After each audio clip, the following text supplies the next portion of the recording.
live again. Hopefully it's working.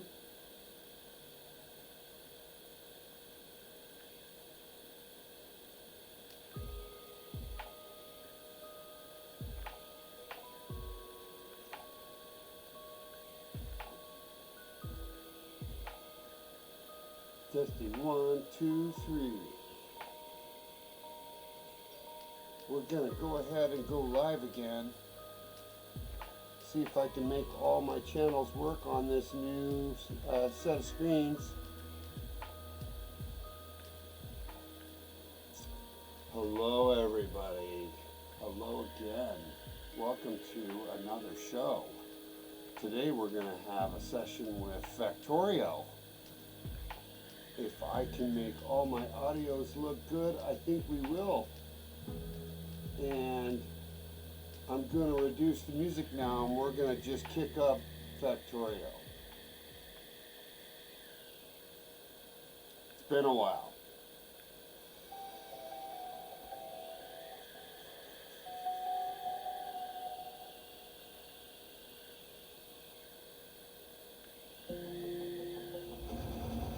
So first off,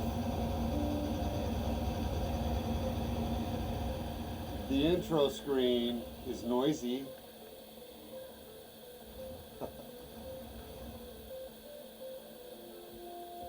Cut back the desktop audio just a little bit. But here's how cool this game is. I had thousands of hours on this game before it was released, and it did change quite a bit as it evolved. As you can see, they're showing all the neat things they've added. But a couple of my old creations lived on, and thankfully the game is so amazing, it's good at updating old maps that it's obviously created. And a couple of the neat creations that I built live on. So I'm going to start out with the very, one of these where I did really well and I got through. And I'll admit that I'm not an expert, but I love systems and I love creating, and it's fun to watch and look at this game in a way that is different than most things that I've ever played. So let's just open up this first one that I did, and we'll kind of see where was imBestefar in his thinking about, I don't know, geez. It seems like a decade ago, but it isn't. Anyway, so let's open up this first one. And I've made it to spider form, obviously. And let's just take a tour.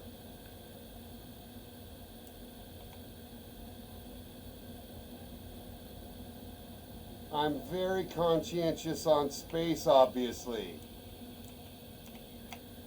I've got walls on the perimeter. And I'm just looking at the map now. You can see me pointing over here. I'll have to move myself or move the map down so that I don't interfere. I'll move myself down here or something.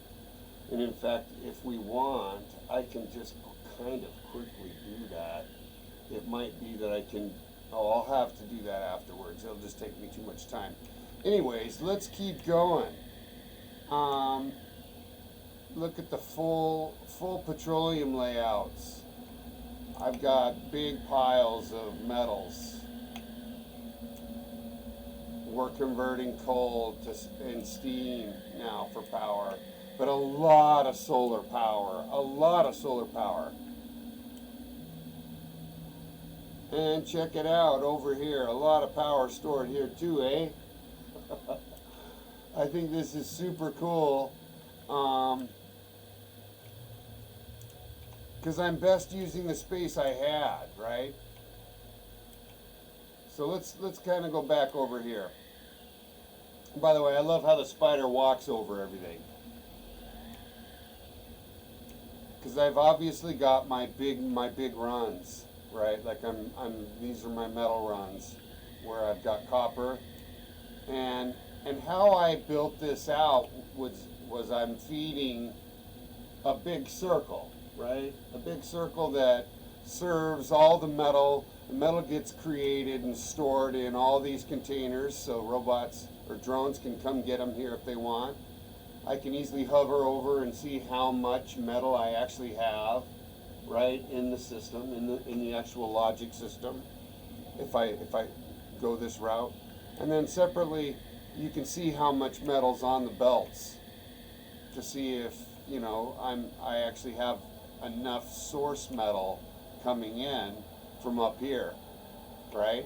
And I do the same thing over here, except for that I take one side and I actually end up building just steel with some of its output. And notice how the metal comes down and it actually ends up on the line if it's not taken by these steel, right? And then there's checkpoints and all that. But this then being, you know, well, what's that other white one? Well, I'll tell you what. Got to build plastic up here, obviously. So that's plastic coming off the production line. It's pretty amazing. I got 6 of them cranking that out. But plastic's used in everything, right? Like, you know, this is kind of my design for how I built, you know, green electronics cards and reds. And I have another way to go where I do this in a manner where I actually alternate red, green, red, green, red, green, and I can they feed each other a little bit differently, which is another neat thing. Some of these designs I've got to go back and get. I'll obviously grab blueprints, but we're feeding into a blue line clearly, taking some petroleum off the line there. But then I like I love the color coding, right? Like these are laid out in a way that it shows you what's being done. Clearly I'm building nothing but additional reds here, right? And then, you know, I only have this many machines building red science files. And you know, that's it. They're just going into a stacker, and robots can come get those if they need them, if they're being requested. Same thing over here on green. Same thing over here on what was military before that, right? With some of the output going into the actual network for use later. But look at these stack piles. They're not that big. I've limited how much can be built, so we're not wasting any energy or anything. So we're limiting production completely. Even on light blues, even on yellows, right? All the systems coming in to feed each of these lines. And I keep the lines separate, right? And I set it up so that if I really wanted to scale out how many built the end product, I could build further down. Right, like I could just move this wall down and continue these down the line. That was kind of how that got thought out. Same thing over here on pinks, right? Actual build outs of all these items occur here in the line, pulling from the main veins as they need to, right? You can see how they're drawn. And then I use, you know, from a main line perspective, I'm clearly using, I'm using copper. I'm using, obviously built plate, steel, red and green are sharing a line, which I find interesting. And I don't know why I did that in retrospect, but you can see that if I only needed green on the line, all I got to do, look, it's right here. I just pick one off the line and filter merge it such that I can get back to 2, you know. But you can see all I did was feed another line that needed just green here. Anyways, it saved me having to have an extra line here for red and an extra for green. so it saves space, and my total production line, is really not that thick, especially when you include the blues that are built clear back here. You end up with just electronics being here, metal being here, with some of the electronics going up to build vials, right, for all the upgrades you need. And then the plastic coming all the way from, remember I told you it was coming down and around and along this line? Some of it is being fed into the electronics system, and if it's not, it's fed here. It feeds to whatever these, oh, I don't even know what to call it. It's low density structure now. And those obviously get built there. And then this is endgame stuff, right? This is clearly where I'm building components needed for the rocket. This is needed for the rocket. I'm building stuff needed for the rocket here, and blues here. See, they're all feeding down in here to feed items for the satellites needed for the rocket. And then I just have it such that, the output of said gets stored up here in such a way that, they're obviously taking components and feeding them back onto the very same line, going up into here, and then robots are moving them to wherever I've got the actual rocket. That's the idea. And I run off solar. Mostly solar. I don't see any nuclear, because here's where all the vials are, this is where my tech's done, and here's the requester chest feeding all that. So, not that big of a base with some excess copper production, and then, no trains yet, and then a humongous pile of energy to drive all the turrets. So yeah, it looks pretty awesome. It looks really awesome. Are you kidding? And lots of solar.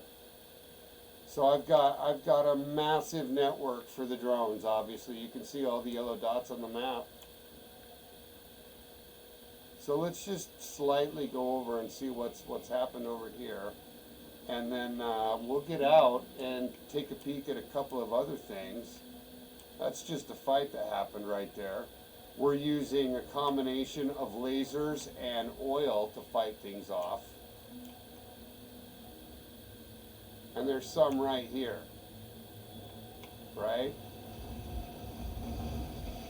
And as I play this now, having this ability as a player in this Spidertron,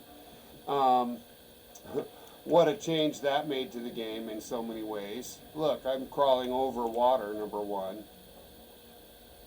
But it really gave me the ability to just feel like I could explore again. Once I've got my main base built, I can make progress, go explore piles like this one here. Maybe I want to use it with some pretty self-assured that they're not going to do too much to me. I'm tougher than they are now. So I kind of felt like once I got to this level, holy shit, the game ended for me in a bit. Except for that, the rocket had all those upgrades, and then there's all those upgrades that you can get from firing the rocket into space and getting the benefit of its reward taken from space, brought back down to the base, and improving your base. And I haven't played any of that. So I pretty much ended the game when Spidertron was built, and we're going to go out now and see a couple of my other creations real quick and see if there's anything noteworthy. So here's a base that's just tiny, and the goal was to let it fit on the screen so that you you could hit most of the base on the screen for the most part. Starts out with water-based power and converts to solar as you got it, but you can see the base is tiny because it's walled in. And I like to put the electrical power right on the outside edge because it's a nice, easy, safe place to put it, and it looks cool at night, and it separately doesn't take much space away from the inside of the base. So that's why that was done. But yeah, same sort of thing here. Smaller versions of the same production lines, a little bit of metals, and then this is super unique, guys. Check this. Come here. Notice how I alternate these. That's kind of cool. It's not running at the moment, obviously. And then these are the production lines that build the color sets, where there's not much on each, right? And I try to keep it where there's a line, there's a line, there's a line, there's a line. And it was my first attempt at keeping it compact. Look how small this is. And all of the color sets are still being built to satisfy what was at the time 5 required colors of vials. And I was actually moving them down instead of using drones at the time. And just again, small version of the factories, small versions of, you know, initial oil sets that are needed and gas sets. I like to work from big piles though. So let's look at another one. Here's another one. Oh, that's the same one, sorry. Same one. This one has a rocket. So let's run over there real quick. I love how I built this land out to give me a way to get Spidertron over.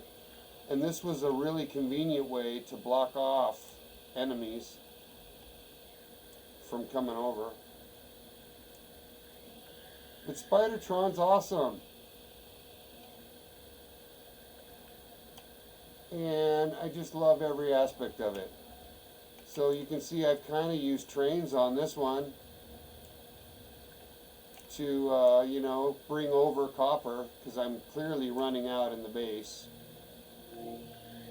But see, notice how I'm not mining the uranium. I didn't do anything nuclear yet. I've got all that to learn.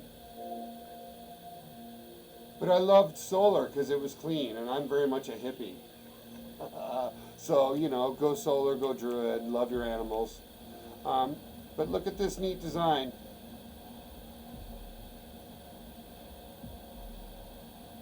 See how the greens are just being shoved out onto the main, filtered in with the reds, picked up by the blues, and if they're not used, they're picked up and pushed up the line, which is, you know, not very many make it, but not very many are needed up here either. So that's how that works. But yeah, this is a very weird design, but check it because of the requirements of the space at the time. So it's a weird shaped base. Same sort of drill though. Look at this sweet layouts. Haven't gotten to the point where I have logic network yet here. But it's very big. Very big. Big base. Love it. This looks nice. See again, this I start out with a little bit of actual power on the steam side, but it's fed into solar later. Here the train comes in. It's feeding the rest of the copper that's fused into, clearly, see here's this copper pile here. It's almost out. That's why this was built, bring in more. And then, yeah, I think this is neat how this is laid out. It's weird water map, weird defenses. So I am really excited to kind of look at this again because I get to see how I approached um, Endgame and what it looked like for me. Here's one with a rocket, right? We just saw this one earlier too. And then here's one that I started that didn't get very far.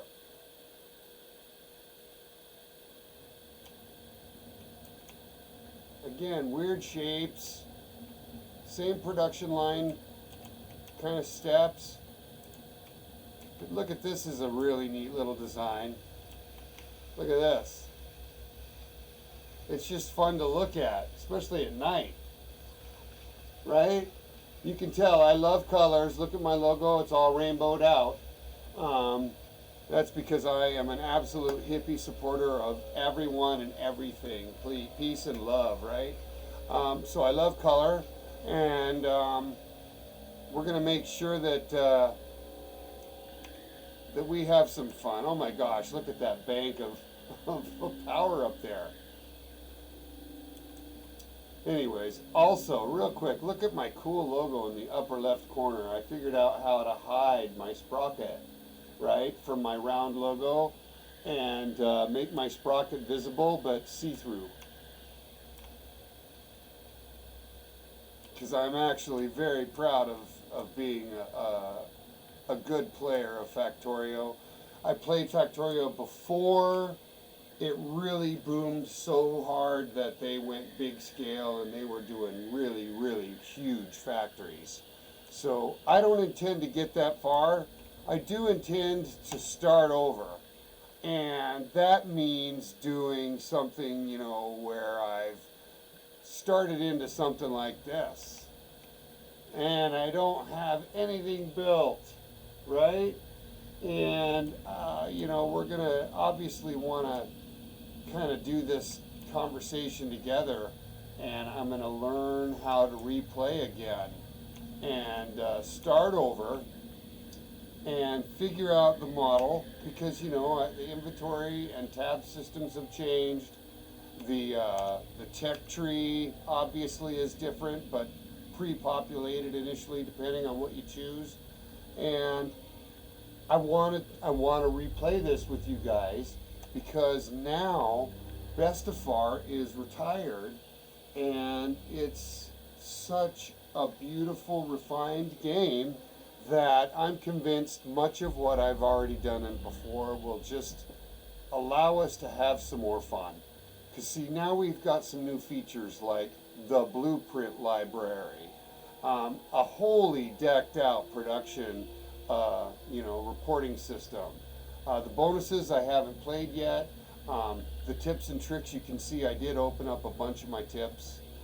There's a new one. Z-Drop is super cool. Haven't done that yet, but Q-Copy, oh my god. Awesome. Trains I didn't do much with. You saw I did a little. And I didn't do any achievements because most of my gameplay was not on Steam. It was before the Steam version came out. So everything is fresh. So I thought, gosh, the other night I just started an empty map, and look how much I got built inside of an hour. Right? The startings of the production line before it contains, of course, electricity. And I'm talking about the electrical, what do they call them, ovens at that point?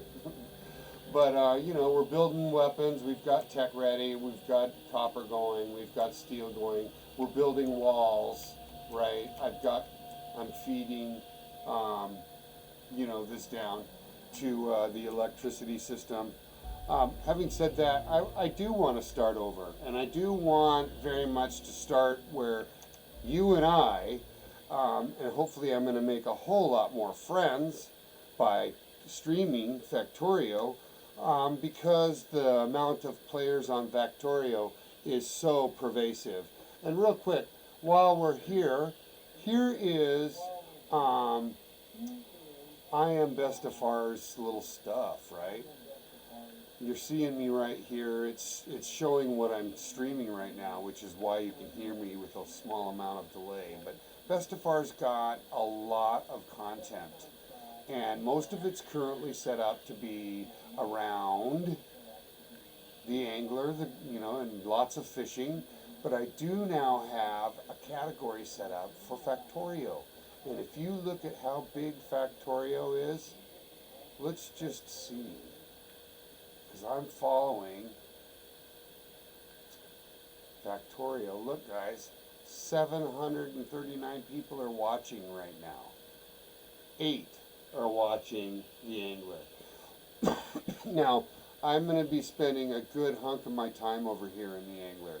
But you can bet, now that Bestefar loves Factorio the way he does, and you've seen what Bestefar has done, now you'll get a good feel for what we're going to go do together, and we'll do it from the start, where we do single player, new game, and we walk through each of the entries. We kind of decide how we want the game to roll, and we go from start to finish, where I keep open a free play map over time, and we as a collective group of friends, and I'm hoping to add a whole lot more, can go play Factorio again. So that's kind of my first episode of Factorio, and I very much want to share with you guys that I am very grateful for one thing in particular. Bestefar's grateful for your gift of your time. So if you join my streams, I'm going to be thankful, I'm going to be respectful, and most importantly, I'm going to have fun, and I'm going to have chill music on. So let's go have some fun together. I can't wait for the next episode and our kickoff of course, the next series with imBestefar while we keep the angler going. And from that point forward, everybody, go find yourself some happiness, be kind, and of course, give your mother a hug.